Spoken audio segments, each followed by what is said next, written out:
Na escuridão de uma cela sem janelas, onde um homem passou um terço de sua vida, nasceu uma visão que incendiaria o mundo. Donatien Alphonse. François de Sade, cujo nome se tornaria sinônimo da mais requintada crueldade, paradoxalmente, se recusou a assinar sentenças de morte durante o auge do terror revolucionário, declarando que o assassinato legalizado pelo Estado era a mais repugnante de todas as perversões. Quem era este homem?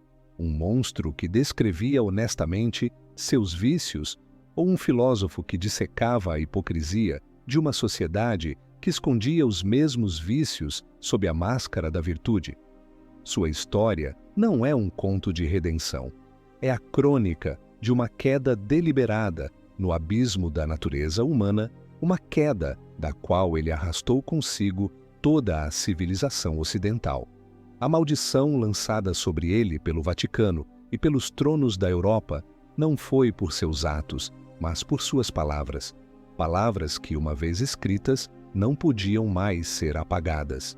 Palavras que provavam que o inferno não é um lugar para onde vamos após a morte, mas um projeto que construímos meticulosamente aqui na Terra com as pedras da nossa moralidade e a argamassa dos nossos desejos reprimidos. A saga começa não com um demônio, mas com um aristocrata. Nascido em 1740, em Paris, no seio de uma das mais antigas e nobres famílias da Provença, o jovem Marquês de Sade parecia destinado a uma vida de privilégio e poder. Educado pelos jesuítas, um oficial condecorado na Guerra dos 7 Anos, casado com a filha de uma família influente, seu caminho estava traçado em ouro e seda. Mas, sob a peruca empoada e os brocados, fervia um espírito que não se curvava a Deus nem ao rei. A França do século XVIII era um teatro de aparências, um baile de máscaras onde a libertinagem da elite era um segredo aberto, sussurrado nos corredores de Versalhes e praticado nos bordéis de luxo de Paris. O pecado era permitido, desde que cometido com discrição e seguido de uma confissão piedosa. O crime de Sade não foi a devassidão, foi a honestidade.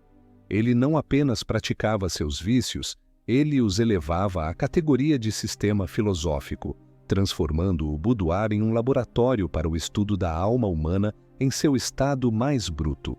Ele não se contentava em ser um libertino, ele aspirava a ser o profeta da libertinagem. O primeiro trovão que anunciou a tempestade soou em 1768, no pequeno castelo de Arkel.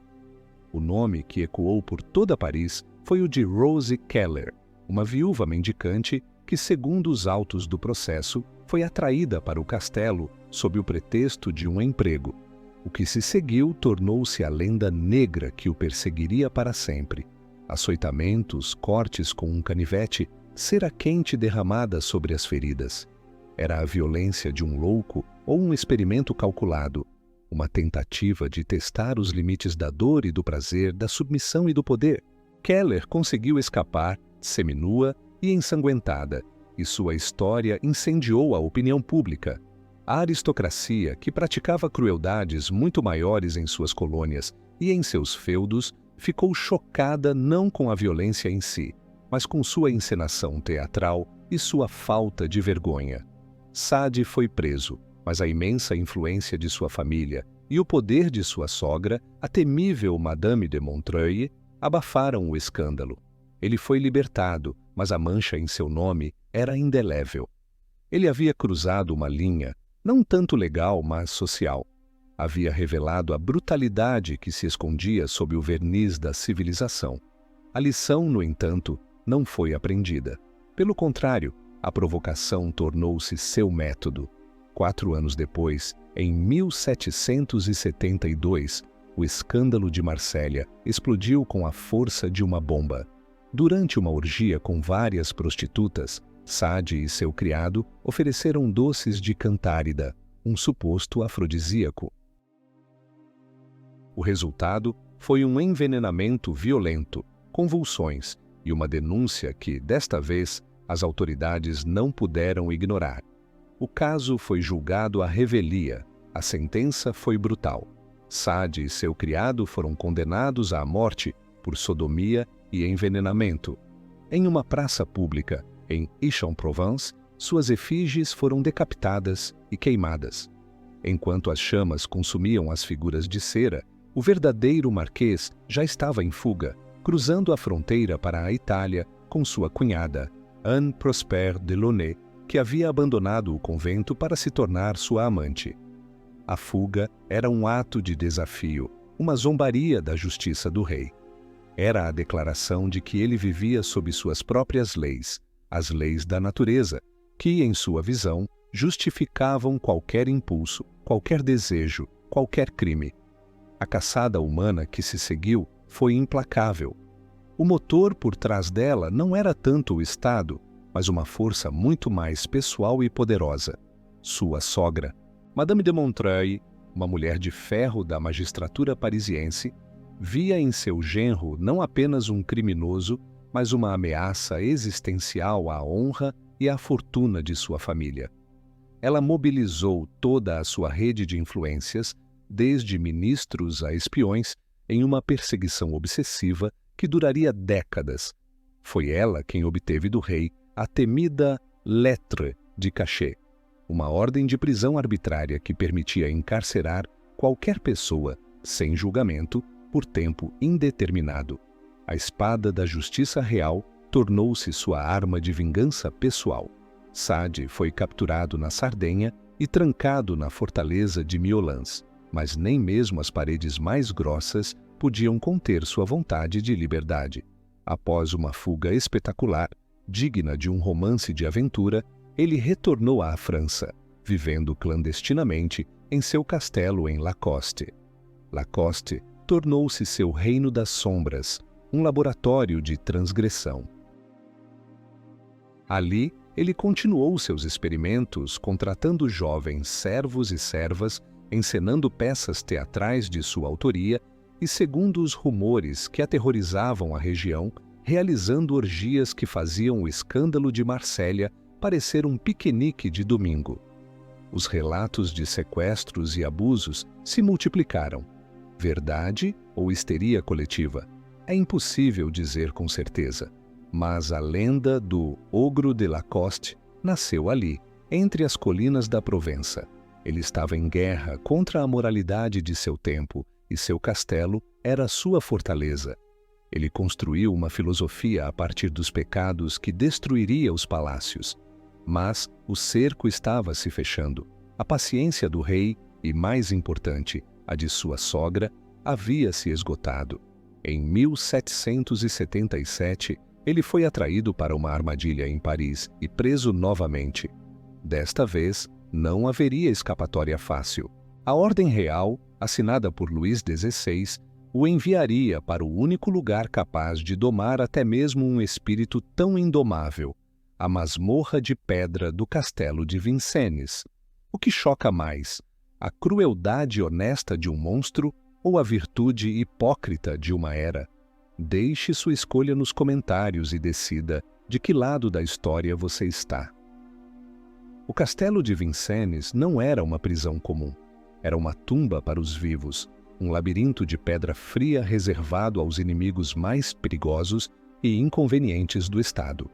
Para o Marquês de Sade, que ali entrou em 1777, aquele lugar se tornaria sua casa, seu inferno e, paradoxalmente, a forja de sua genialidade literária. As condições eram desumanas, solidão absoluta, escuridão, o silêncio quebrado apenas pelo eco dos próprios passos e pelos gritos distantes de outros prisioneiros.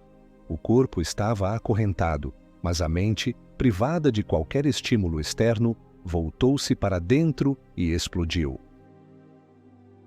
A cela não se tornou uma jaula, mas um laboratório para a mais impiedosa dissecação da alma humana. Privado da liberdade de agir, ele encontrou uma liberdade ainda maior e mais perigosa, a liberdade de imaginar. E o que ele imaginou mudaria para sempre a história da literatura e do pensamento. A prisão, projetada para silenciá-lo, deu-lhe a voz mais poderosa que ele já tivera. Transformou o libertino em escritor, o criminoso em filósofo. O sofrimento não o quebrou. Ele o transformou em matéria-prima. Durante os primeiros anos, a raiva e o desespero o consumiram. Suas cartas da prisão são um testemunho de sua agonia. Ele implora, ameaça, argumenta com seus carcereiros, com sua esposa, com a sogra que o colocou ali. Ele se queixa do frio, da comida, da falta de livros e de luz. Mas, gradualmente, uma transformação ocorre. A energia que antes se dissipava em orgias e escândalos agora se concentra na ponta de uma pena. Ele começa a escrever freneticamente, como um homem possuído. Peças de teatro, contos, romances. A escrita torna-se sua única forma de vida, sua única vingança. Ele preenche milhares de páginas, criando um universo paralelo onde as leis da física, da sociedade e da moralidade são suspensas. Um universo governado unicamente pelo princípio do prazer, não importa o quão destrutivo. Ele descobriu que as palavras podiam ser mais afiadas que um canivete e que a imaginação podia construir cenários de crueldade que fariam seus crimes em Arquay parecerem brincadeiras de criança. O aristocrata construía palácios para esconder seus pecados, mas Sade construiu uma filosofia a partir dos pecados que destruiu os palácios. Em 1784, ele foi transferido para a mais infame de todas as prisões francesas, a Bastilha. Lá, em uma cela com vista para o bairro operário de Saint-Antoine, sua febre criativa atingiu o auge. Foi nesse período, em apenas 37 dias de trabalho maníaco, no outono de 1785, que ele deu à luz sua obra mais monstruosa e, em sua opinião, mais importante, Os 120 Dias de Sodoma. Sabendo que o manuscrito seria confiscado se descoberto, ele o escreveu em segredo absoluto. Usando pequenos pedaços de papel colados uns aos outros, ele criou um rolo de quase 12 metros de comprimento. A caligrafia era minúscula, quase ilegível, um código desesperado para registrar o catálogo mais exaustivo de perversões sexuais e crueldade já concebido pela mente humana.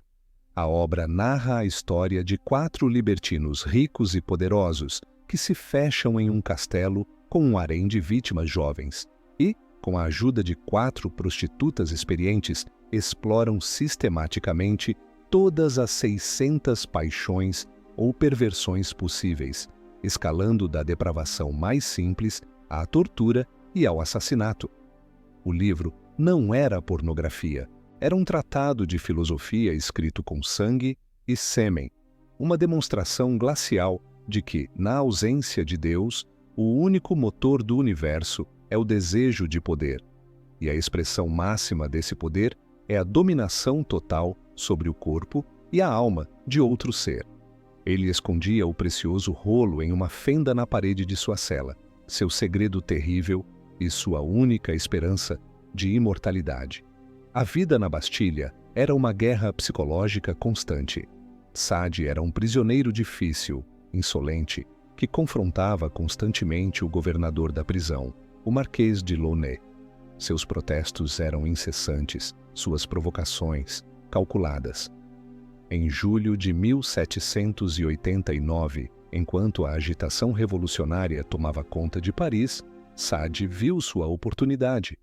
Usando um funil de metal como megafone, ele começou a gritar de sua janela para a multidão que se reunia do lado de fora. Eles estão matando os prisioneiros aqui dentro. O povo de Paris deve vir e nos libertar. Foi uma provocação deliberada, um ato de rebelião que selou seu destino imediato. O governador, temendo que os gritos de Sade incitassem um ataque, ordenou sua transferência imediata. Em 4 de julho, 10 dias antes da queda da Bastilha, ele foi levado às pressas para o asilo de Charenton. Ele não pôde levar nada consigo, nem seus livros, nem suas roupas, nem o rolo de papel escondido na parede. Ele deixou para trás a obra de sua vida, o fruto de anos de sofrimento e imaginação. Quando a multidão enfurecida invadiu e demoliu a Bastilha em 14 de julho, o mundo de Sade desabou. Ele ouviu a notícia de sua nova prisão com um misto de triunfo e desespero. Triunfo porque a tirania que o havia encarcerado estava caindo. Desespero porque ele sabia o que a queda da fortaleza significava. Seu manuscrito, sua obra-prima, estava perdido para sempre. Ele chorou lágrimas de sangue, como escreveu mais tarde. Acreditava que o mais importante de seus filhos intelectuais havia morrido no nascimento, enterrado sob os escombros da prisão que o inspirou. A perda o assombraria pelo resto de seus dias. Ele não sabia que, em um ato de destino quase inacreditável, o rolo havia sido encontrado por um cidadão chamado Arnoux de Saint-Maximin, que o guardou sem saber o que era. O texto mais perigoso do mundo estava a salvo, esperando no escuro, como uma semente, por um século inteiro antes de finalmente germinar. A tomada da Bastilha, que para a França significava o início de uma nova era de liberdade, para Sade foi a maior tragédia de sua existência. Ele foi libertado de Charenton no ano seguinte, em 1790, não como um herói, mas como um fantasma, um homem de 50 anos, pálido e enfraquecido por 13 anos de confinamento, emergindo em um mundo que ele não reconhecia mais, um mundo mergulhado no fogo da Revolução. A liberdade, quando finalmente chegou, tinha o gosto amargo da ironia. O homem que passou mais de uma década acorrentado pela monarquia foi libertado pela revolução que decapitou essa mesma monarquia. Donatien Alphonse, François de Sade, o aristocrata depravado, transformou-se no cidadão Sade, um patriota engajado que abraçou a nova república com um fervor surpreendente. Ele, que havia sido vítima da tirania do antigo regime, via na revolução uma promessa de justiça e de razão. Ele se juntou à seção mais radical de Paris, a seção das Piques, a mesma de Robespierre. Escreveu panfletos, discursos e peças de teatro patrióticas, colocando sua pena, antes a serviço da fantasia sombria, a serviço da pátria. Que paradoxo! O homem que teorizou sobre a soberania absoluta do indivíduo e seu direito de satisfazer todos os seus caprichos, mesmo os mais cruéis, agora pregava a virtude cívica e o bem comum. Estava ele sendo sincero ou apenas se adaptando para sobreviver em uma era de mudanças violentas? Talvez a verdade seja mais complexa. Sade sempre foi um homem de extremos, e a revolução era o maior de todos os espetáculos. Ele apenas trocou um teatro por outro. Seu engajamento revolucionário o levou a uma posição que desafia toda a lógica. Em 1793, no auge do terror, o cidadão Sade foi nomeado juiz do Tribunal Revolucionário. O teórico da crueldade, o homem cujo nome um dia definiria o prazer obtido com o sofrimento alheio, agora detinha o poder de vida e de morte sobre seus concidadãos. O palco estava montado para uma carnificina, mas então o paradoxo mais chocante de sua vida se desenrolou. Sade, o monstro, revelou-se um humanista.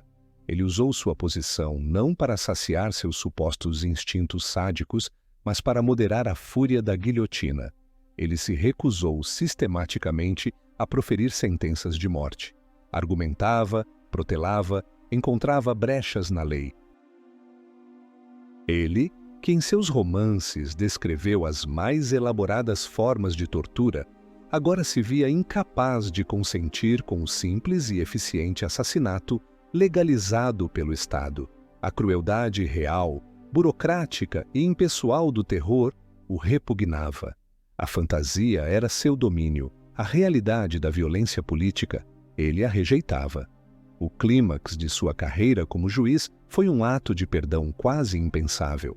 O destino, com sua ironia cruel, colocou em suas mãos a vida de seus piores inimigos, seus sogros, o presidente de Montreuil e sua esposa, a mulher que o caçou e o manteve preso por mais de uma década.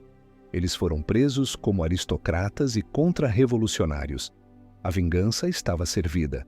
Uma única assinatura de Sade os enviaria para a guilhotina. A plateia de sua vida esperava o ato final de crueldade.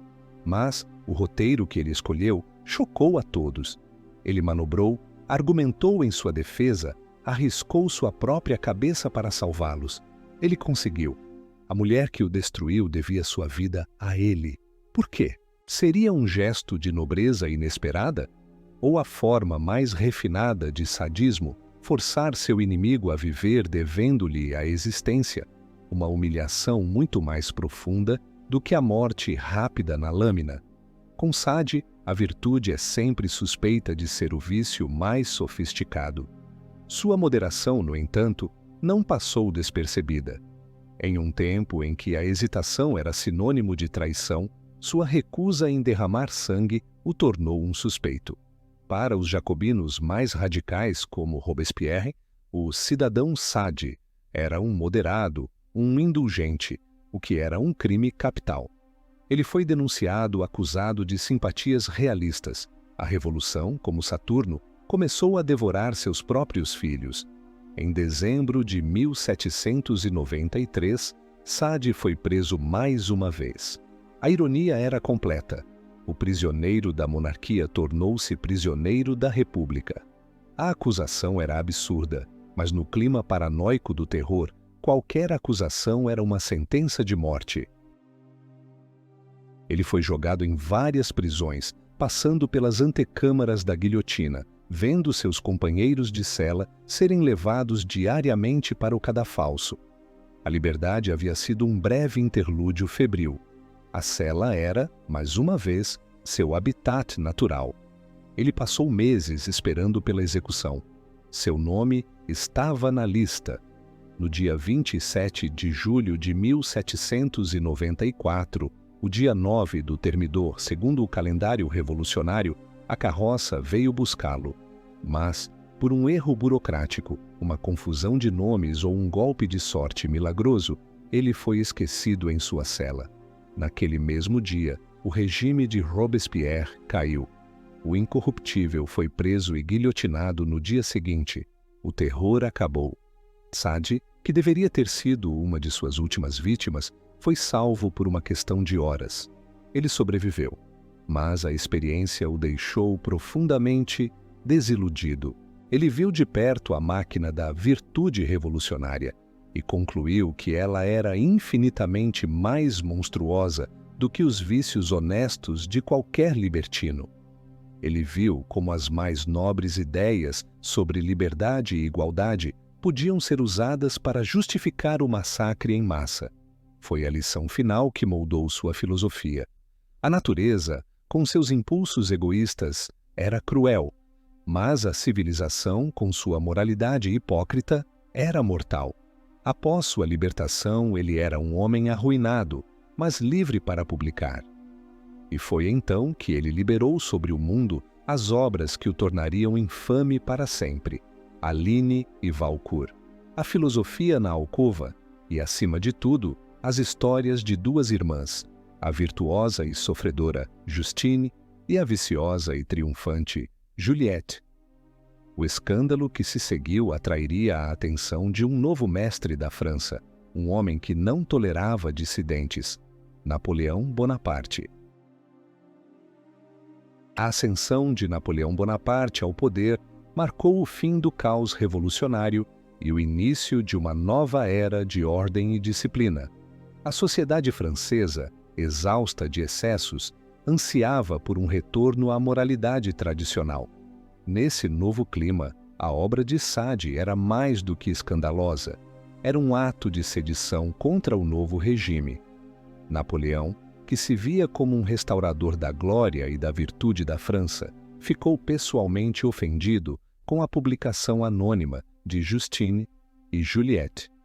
Ele viu nos livros não apenas pornografia, mas um ataque direto aos pilares de sua sociedade: a família, a religião e a ordem pública. Em 1801, por sua ordem direta, Sade foi preso mais uma vez. Desta vez, não houve julgamento, não houve acusações formais. Ele foi simplesmente declarado louco, uma ameaça à moral pública, e trancado no asilo para doentes mentais de Charenton. Seria seu último e mais bizarro lar. A prisão de criminosos havia sido substituída pelo asilo de loucos, uma forma mais sutil, mas talvez mais cruel, de silenciamento. Seus crimes não eram mais legais, eram patológicos. Charenton, no entanto, não era um hospício comum. Sob a direção do abade de Coulmiers, um homem notavelmente progressista para sua época, o asilo era um lugar de tratamento experimental. Coulmiers acreditava no poder terapêutico do teatro, uma prática que ele chamava de psicodrama. E em seu novo paciente, o Marquês de Sade, um dramaturgo prolífico e um homem com um inegável talento para o espetáculo, ele encontrou o colaborador perfeito. Assim, no mais improvável dos cenários, Sade iniciou a última e mais extraordinária fase de sua carreira. Ele se tornou o diretor de teatro de Charenton. Sua trupe era formada pelos próprios pacientes do asilo, maníacos, depressivos, paranoicos. Seu palco era o salão principal do hospício. E seu público era a elite de Paris. As apresentações de Sade em Charenton tornaram-se o evento social mais quente da capital. Aristocratas, burgueses e intelectuais se acotovelavam para assistir àquele espetáculo único e transgressor. A loucura encenada por loucos, dirigida por um homem que a sociedade havia declarado o mais louco de todos. As peças que ele encenava eram de sua própria autoria, melodramas góticos cheios de paixões violentas, tiranos cruéis e heroínas perseguidas. Eram, em essência, versões domesticadas dos temas que explorava em seus romances proibidos. No palco de Charenton, a filosofia de Sade encontrou sua expressão pública final. A violência era sublimada, a crueldade se tornava caricatura e o desejo se expressava em monólogos febris. Para o público, era um entretenimento exótico e arrepiante. Para os pacientes atores, era uma forma de canalizar seus demônios internos. E para Sade, era sua última batalha. Sua arma não era mais a pena clandestina, mas o palco iluminado. Ele provou que, mesmo trancado e rotulado como louco, ainda podia cativar, chocar e controlar a imaginação de Paris. Ele transformou seu asilo em seu reino. Você está pronto para olhar para o abismo da natureza humana, sabendo que o abismo também pode olhar para você? Mas o teatro da loucura não poderia durar. As autoridades eclesiásticas e a polícia de Napoleão viam as apresentações de Charenton com crescente alarme. Para eles não era terapia, era um espetáculo de depravação, um teatro sodomita, que zombava da moral e da decência. A ideia de que loucos estavam sendo usados para entretenimento, encenando as fantasias de um libertino notório, era intolerável. A pressão sobre o abade de Coulmiers aumentou. Em 1813, o governo interveio. As apresentações teatrais foram proibidas. A última plataforma pública de Sade foi destruída. Foi o golpe final.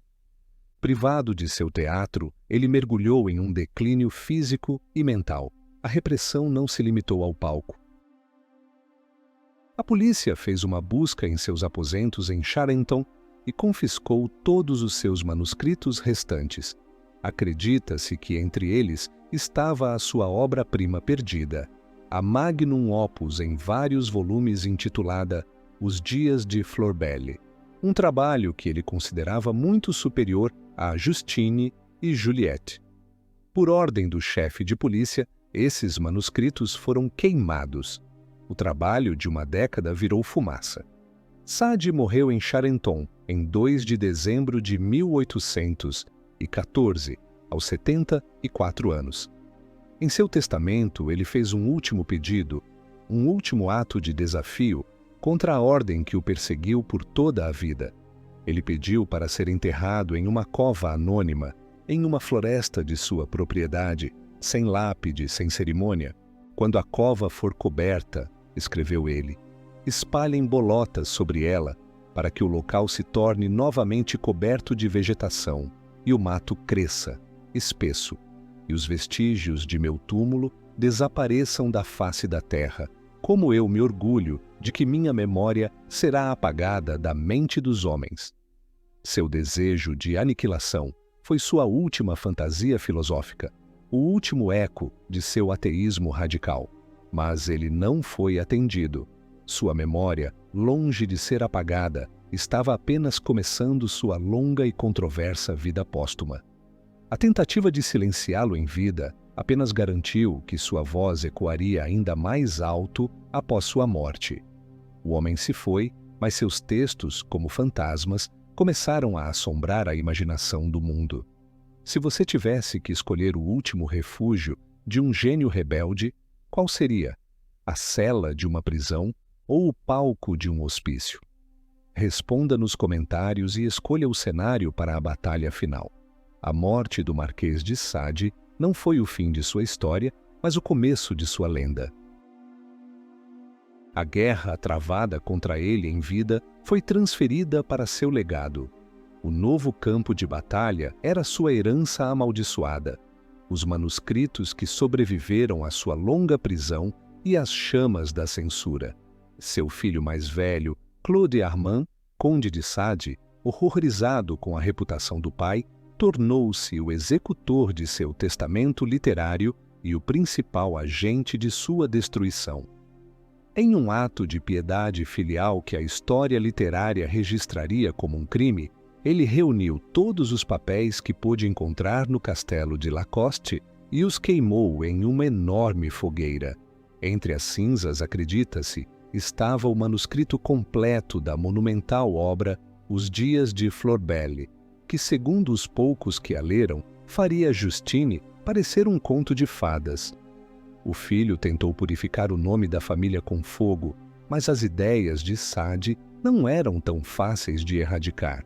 Elas já haviam escapado, como um vírus, em cópias clandestinas e edições piratas.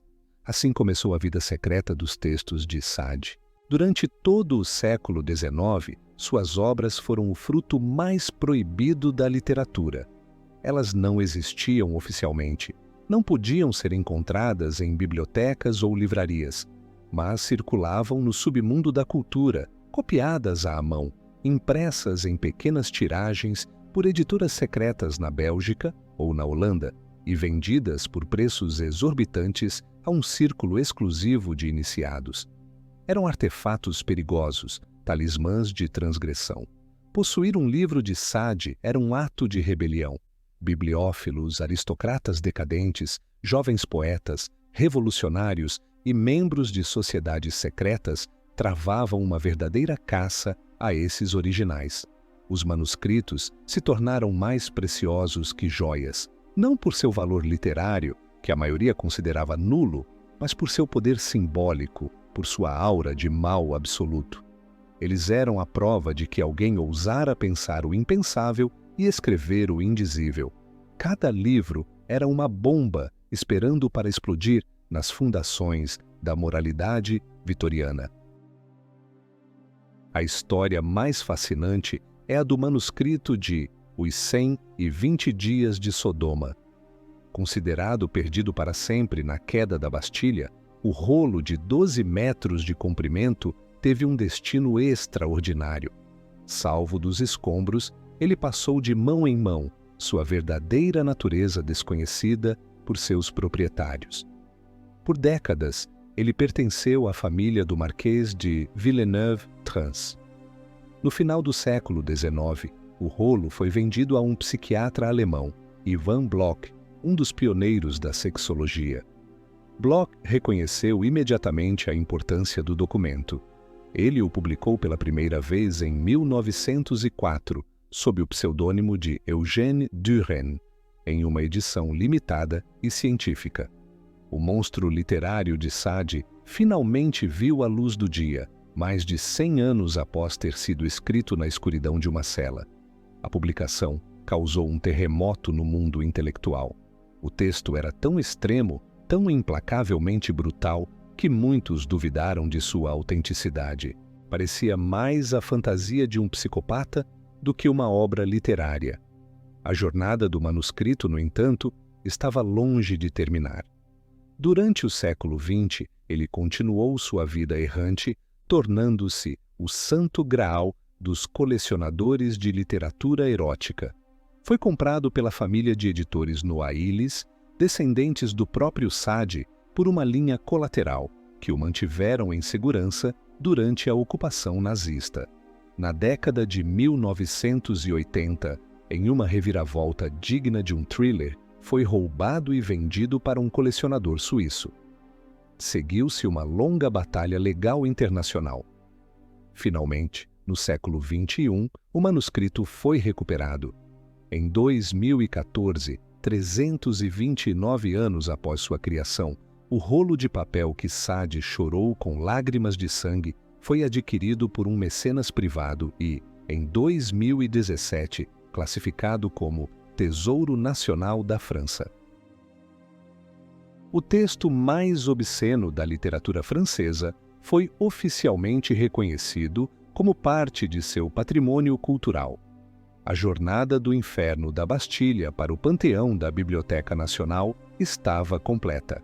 A ironia final para um homem que desejava que sua memória fosse completamente apagada.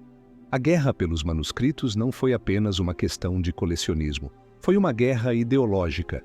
Cada geração que redescobria Sade o lia de uma maneira diferente, projetando nele seus próprios medos e desejos. Para os moralistas do século XIX, ele era a prova da depravação absoluta. Para os primeiros psicólogos, ele era um caso clínico fascinante, o paciente zero da perversão que levaria seu nome, o sadismo. Para os revolucionários, ele era um crítico radical da tirania. Para os libertinos, um apóstolo da liberdade sexual. Seus textos funcionavam como um espelho negro, refletindo o lado sombrio da época que os lia. Eles eram perigosos não apenas pelo que diziam, mas pelo que revelavam sobre seus leitores. E no início do século XX, um grupo de artistas e poetas rebeldes olharia para esse espelho e veria não um monstro, mas um santo padroeiro, um profeta que lhes mostraria o caminho para explodir a realidade. A vanguarda estava prestes a encontrar seu divino marquês. No início do século XX, as fundações da cultura europeia tremiam. Novas ideias em ciência, psicologia e filosofia estavam demolindo as velhas certezas. A arte, sentindo essa mudança sísmica, buscava desesperadamente novas formas de expressão, novas maneiras de capturar uma realidade que se tornava cada vez mais fragmentada e irracional. Foi nesse caldeirão de fermento intelectual e artístico que a figura do Marquês de Sade foi ressuscitada, não como um pervertido, mas como um herói revolucionário. Poetas como Charles Baudelaire e Guillaume Apollinaire já o haviam reconhecido como um ancestral, um explorador destemido dos abismos do mal. Mas foi o movimento surrealista, liderado por André Breton, que oficialmente o canonizou. Eles o arrancaram do gueto da pornografia e o entronizaram no panteão da vanguarda como o Divino Marquês. Para os surrealistas, Sade não era um incitador à violência, mas um profeta da libertação total. Em seus textos, eles encontraram o método mais radical para subverter a ordem odiada da moralidade burguesa, da lógica racional e da repressão religiosa. A filosofia de Sade, com sua ênfase no poder do desejo, na soberania da imaginação e na rejeição de todas as leis, era o surrealismo levado às suas últimas consequências. Seus romances eram vistos como grandes poemas oníricos, jornadas ao coração do inconsciente, muito antes de Freud desenhar seus mapas. Eles argumentavam que a crueldade descrita nos livros não deveria ser lida literalmente. Era uma metáfora, uma arma simbólica para destruir o mundo das aparências e liberar as forças primordiais e autênticas do desejo humano. Sade lhes deu a permissão filosófica para quebrar todos os tabus, para explorar o chocante, o escandaloso, o maravilhoso que se esconde no lado escuro da psique. A influência de Sade impregnou a arte surrealista. Nas pinturas de Salvador Dalí e Max Ernst, encontramos a mesma fusão de erotismo e violência, a mesma lógica de sonho que desafia a razão. Nos filmes de Luis Buñuel, como Um Cão Andaluz ou A Idade do Ouro, a herança sadiana é explícita. Buñuel usa o choque, o sacrilégio e a crueldade para atacar as instituições que Sade desprezava: a igreja, a família, o Estado. A cena de uma navalha cortando um olho em Um Cão Andaluz é um ato de puro sadismo visual projetado para agredir o espectador e forçá-lo a ver o mundo de uma nova maneira. Man Ray, em sua famosa fotografia Monumento a D.A.F. de Sade, retrata um falo de pedra contra um céu sombrio, transformando o marquês em um ícone fálico e totêmico, um símbolo de poder primordial. Para esses artistas, Sade era um guia para o inferno do desejo, e eles acreditavam que apenas atravessando esse inferno, a humanidade poderia alcançar uma nova forma de paraíso. Os surrealistas não apenas celebraram Sade, eles o estudaram e publicaram. Georges Bataille, Maurice Heine e outros dedicaram anos à edição crítica de suas obras, tentando resgatá-las da censura e apresentá-las como textos filosóficos sérios. Eles travaram uma batalha cultural para reabilitar sua imagem, para transformá-lo de um monstro em um mártir da liberdade de pensamento. Em seu Manifesto Surrealista, Breton o coloca ao lado de figuras como Baudelaire e Rimbaud, como um dos grandes visionários que desceram às profundezas. Esta canonização, no entanto, não era isenta de problemas.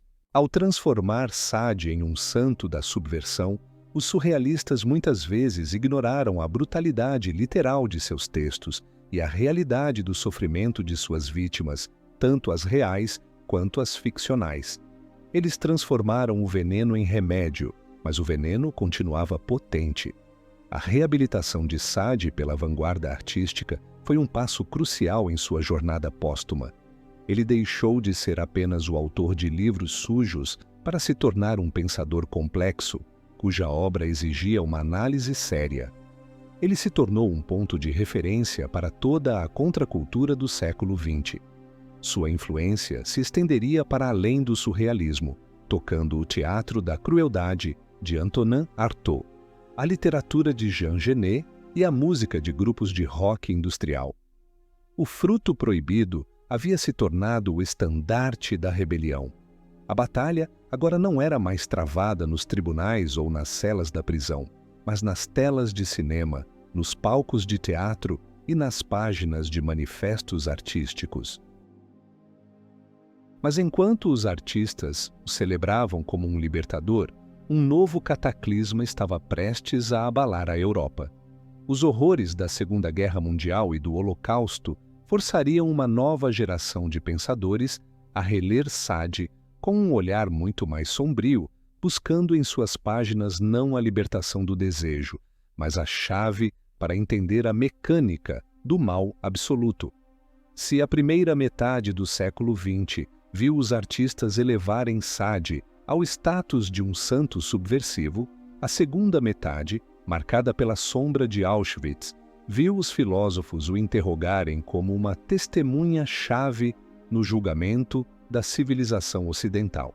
Após os horrores da Segunda Guerra Mundial, a pergunta que assombrava a Europa era devastadoramente simples: como isso foi possível?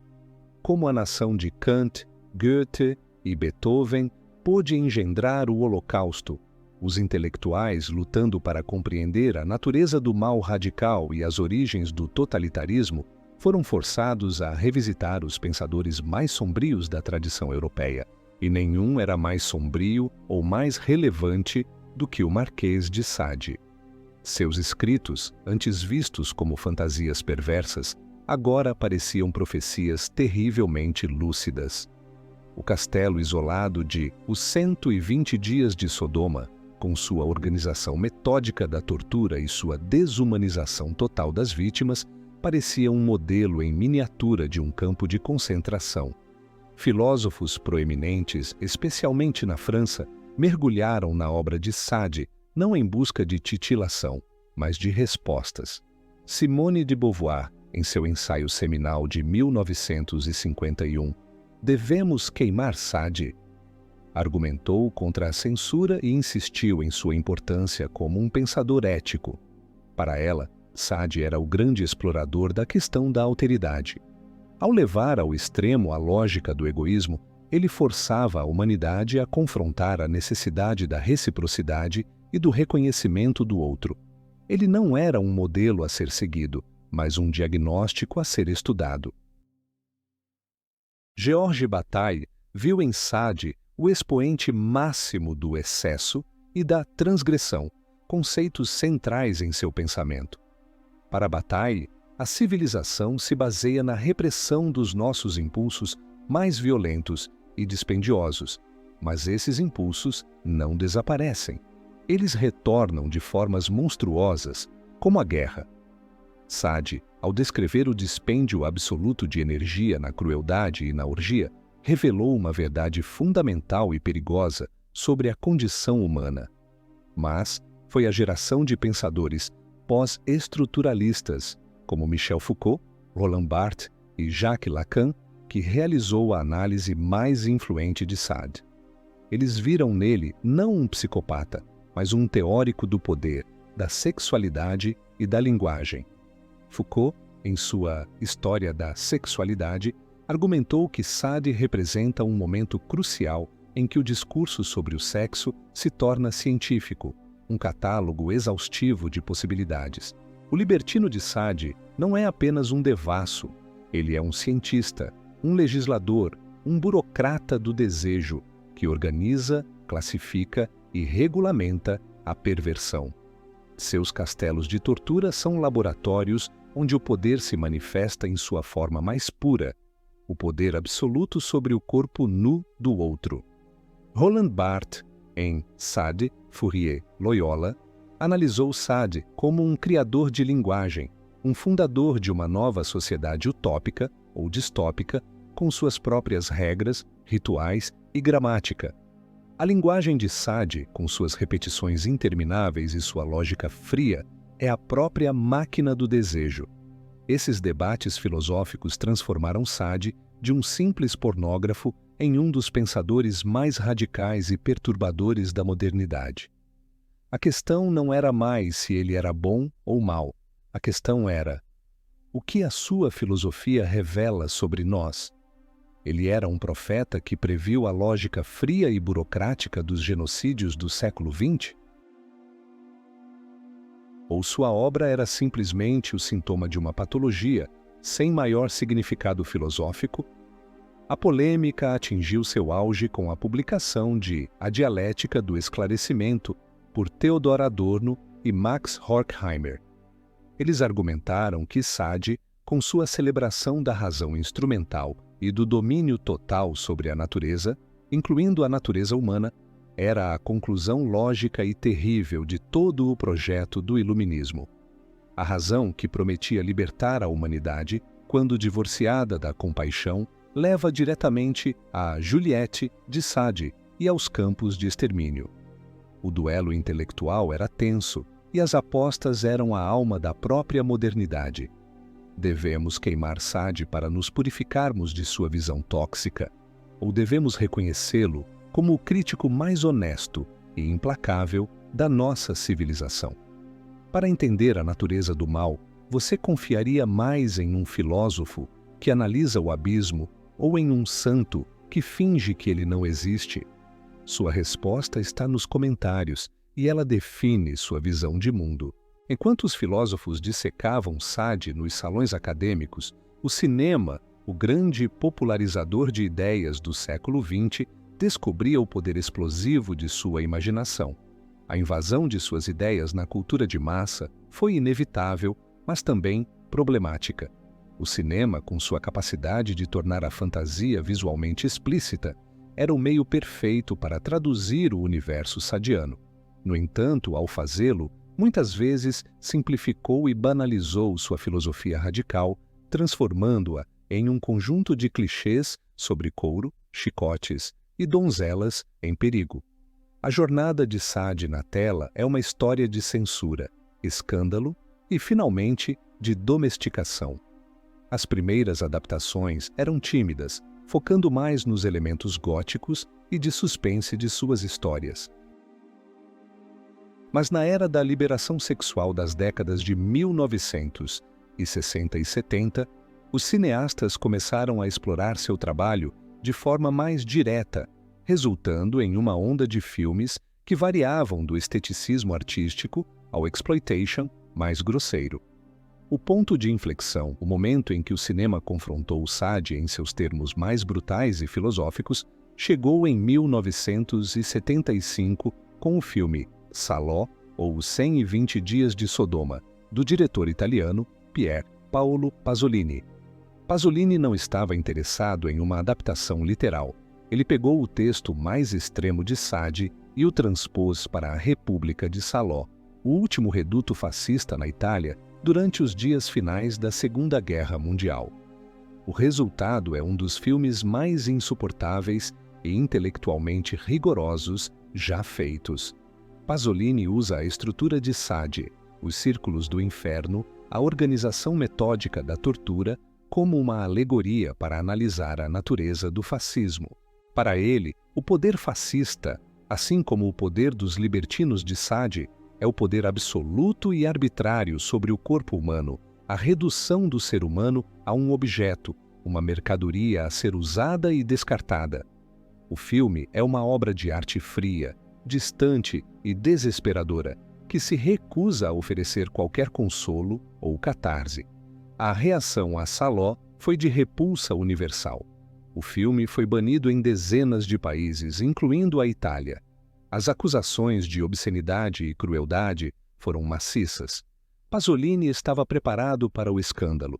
Ele via seu filme como um ato de acusação final contra a sociedade de consumo, que ele considerava uma nova forma de fascismo, uma forma que mercantiliza o corpo e o sexo de maneira muito mais insidiosa do que o regime de Mussolini. Tragicamente, Pasolini não viveu para defender sua obra. Poucas semanas antes da estreia do filme, ele foi brutalmente assassinado em uma praia perto de Roma. As circunstâncias de sua morte permanecem um mistério, mas muitos acreditam que ela está ligada às verdades perigosas que ele ousou expor em seu trabalho e, especialmente, em Salò.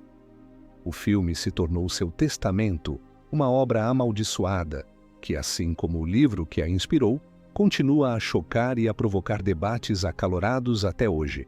Após Pasolini, parecia que não havia mais nada a ser dito sobre Sade no cinema. Ele havia levado a visão do Marquês às suas consequências lógicas e visuais mais extremas. No entanto, a figura de Sade e o conceito de sadismo continuaram a prosperar na cultura pop, mas de uma forma diluída. Ele se tornou uma fonte de inspiração para incontáveis filmes de terror, thrillers psicológicos e suspenses eróticos. O sádico tornou-se um personagem padrão, o vilão elegante e articulado que tortura suas vítimas enquanto discursa sobre filosofia. A complexa crítica de Sade ao poder, à religião e à moralidade foi em grande parte perdida, reduzida a uma estética de crueldade estilizada. O nome que outrora fez tremer a monarquia francesa e o Império Napoleônico tornou-se uma marca, um rótulo para um subgênero de entretenimento. A cultura de massa, em sua insaciável necessidade de consumir e neutralizar ideias radicais, realizou o que séculos de repressão não conseguiram, tornou Sade quase inofensivo. Ao transformar suas ideias em uma atração de parque de diversões, em um espetáculo de violência segura e previsível, ela arrancou-lhe o ferrão. O Profeta do Abismo tornou-se um adereço de filme B. A filosofia que pretendia explodir a civilização foi absorvida e empacotada como mais um produto no mercado do entretenimento. Mas, enquanto a imagem de Sade era domada nas telas de cinema e televisão, suas ideias mais puras e perigosas estavam prestes a encontrar um novo lar, um novo meio de propagação, um espaço de liberdade anônima e desejo ilimitado que superava até mesmo as fantasias mais loucas do Divino Marquês, a internet. No século XXI, a filosofia do Marquês de Sade, forjada na solidão de uma cela do século XVIII, encontrou seu habitat natural. A internet, com sua promessa de anonimato, sua abolição das hierarquias tradicionais e sua capacidade de conectar indivíduos com base nos desejos mais específicos e por vezes mais sombrios, tornou-se a realização prática do universo sadiano. O cyberespaço é o castelo de Ceiling Global, um lugar onde as fantasias podem ser expressas sem as restrições do corpo físico e da lei social. As ideias de Sade sobre a liberdade absoluta do indivíduo para perseguir seus impulsos, a rejeição de toda a moralidade externa e a primazia do desejo sobre a razão encontraram na arquitetura da rede mundial de computadores um eco poderoso. Se Sade sonhou com um mundo sem Deus, a internet construiu um mundo sem supervisão, ou pelo menos com a ilusão dela.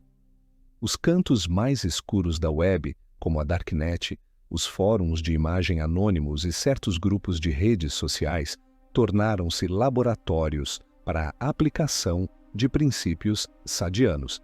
Nesses espaços, o discurso é radicalmente livre, o que permite não apenas a troca de informações e a formação de comunidades, mas também a proliferação do discurso de ódio, do cyberbullying, do assédio organizado e da glorificação da violência. A lógica do libertino de Sade, que afirma que o prazer de um indivíduo justifica o sofrimento de outro, é a lógica subjacente do troll da internet, que obtém satisfação ao infligir dor emocional e psicológica a estranhos, protegido pelo escudo do anonimato. A dissociação entre o ato e suas consequências, que Sade descreveu em seus romances, é uma característica fundamental da comunicação digital. O sofrimento do outro é reduzido a texto e pixels na tela, tornando a crueldade mais fácil de cometer. O debate contemporâneo sobre a liberdade de expressão na internet é, em sua essência, um debate com o fantasma de Sade, onde traçamos a linha entre a livre expressão de ideias, mesmo as mais ofensivas, e o incitamento ao ódio e à violência. A filosofia de Sade nos força a confrontar a questão mais desconfortável. Uma sociedade verdadeiramente livre deve tolerar discursos que defendem a sua própria destruição. Plataformas digitais lutam com essa questão diariamente, tentando equilibrar os ideais de um mercado livre de ideias com a necessidade de proteger os usuários de danos reais. A polêmica em torno da cultura do cancelamento, do doxing e da desinformação é a versão do século XXI da questão que Sade colocou. Quem tem o poder de legislar sobre o pensamento e o desejo? Mais do que apenas um espaço para a crueldade, a internet também reflete a análise de Sade sobre o poder e o desejo. As redes sociais, com sua economia de likes e seguidores, criam uma hierarquia de atenção onde a performance da felicidade ou do sucesso se torna uma forma de poder. A pornografia online, com sua disponibilidade infinita e sua especialização em nichos cada vez mais extremos, é o catálogo de paixões de Sade tornado interativo e acessível a todos. A relação entre poder, vigilância e desejo, que Foucault analisou na obra de Sade, manifesta-se na forma como os dados dos usuários são coletados e usados para manipular seu comportamento e seus hábitos de consumo. Somos todos, de certa forma, prisioneiros e guardas em um panóptico digital, exibindo voluntariamente nossas vidas enquanto somos observados por algoritmos invisíveis. A utopia da liberdade com a qual Sade sonhou se tornou o inferno digital que ele previu? A sua filosofia, longe de ser uma relíquia histórica, tornou-se o sistema operacional invisível de alguns dos aspectos mais problemáticos da nossa era. A pergunta que ele nos deixou ecoa nos corredores de servidores. A liberdade ilimitada leva inevitavelmente à tirania do mais forte? E assim, a longa jornada através da vida, da obra e do legado do Marquês de Sade nos traz de volta ao presente. Sua sombra continua a nos assombrar, não como um fantasma do passado, mas como um espelho de nossas próprias contradições. A corrida por seu legado não terminou. Hoje, na França, seus livros, que já foram queimados por carrascos e escondidos em porões, são publicados em edições de luxo na Bibliothèque de la Pléiade, o panteão da literatura francesa, ao lado de Molière e Victor Hugo. Seu castelo em Lacoste, antes palco de orgias escandalosas, foi comprado e restaurado pelo estilista Pierre Cardin, tornando-se um local para festivais de arte de vanguarda. O homem que foi amaldiçoado, preso e declarado louco é agora um tesouro nacional, um ícone da liberdade de expressão. Esta ironia final talvez seja o veredicto mais eloquente sobre sua importância duradoura. Quem foi, então, Donatien Alphonse François de Sade? Um sádico, um estuprador, um louco ou um filósofo genial? A verdade é que ele foi, talvez, tudo isso simultaneamente. Sua biografia é um emaranhado de fatos confirmados, exageros maliciosos e mitos deliberadamente construídos por ele mesmo e por seus inimigos. Tentar separá-los é um exercício fútil. O que importa não é o homem, mas o problema que ele personifica. Sade não é uma resposta. Ele é uma pergunta eterna, uma pergunta que cada época e cada indivíduo deve responder por si mesma. Uma pergunta sobre os limites da liberdade, sobre o verdadeiro preço da moralidade, sobre a natureza inextricável do poder e do desejo, e sobre a escuridão que se aninha pacientemente sob a fina camada de verniz que chamamos de civilização. Ele é o profeta incômodo que nos lembra que o monstro não é o outro. O monstro está dentro de nós, esperando pacientemente por uma filosofia que o justifique. Ignorar Sade é fechar os olhos para uma parte fundamental da condição humana. Tentar colocá-lo em prática é abrir as portas para o inferno.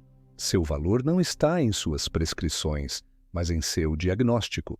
Ele foi o médico que não apenas diagnosticou a doença da alma humana, mas a dissecou em público, com uma honestidade tão brutal que preferimos chamar o médico de louco a admitir que reconhecemos a patologia. Ele levou as ideias do iluminismo, razão, natureza, liberdade, à sua conclusão lógica e aterrorizante, mostrando que, se Deus está morto e a natureza é a única lei, então tudo é, de fato, permitido. E essa permissão não leva a uma utopia de prazer, mas a uma guerra de todos contra todos, onde o mais forte devora o mais fraco.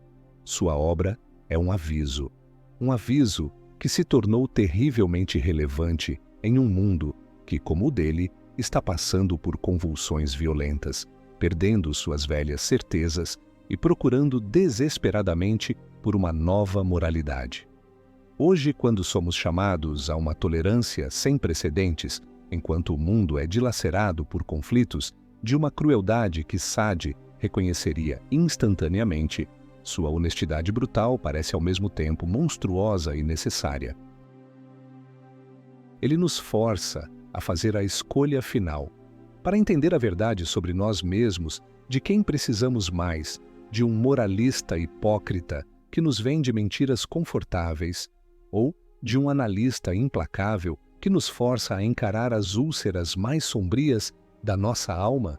Escreva sua resposta nos comentários, pois essa escolha, mais do que qualquer outra, define o futuro que estamos construindo.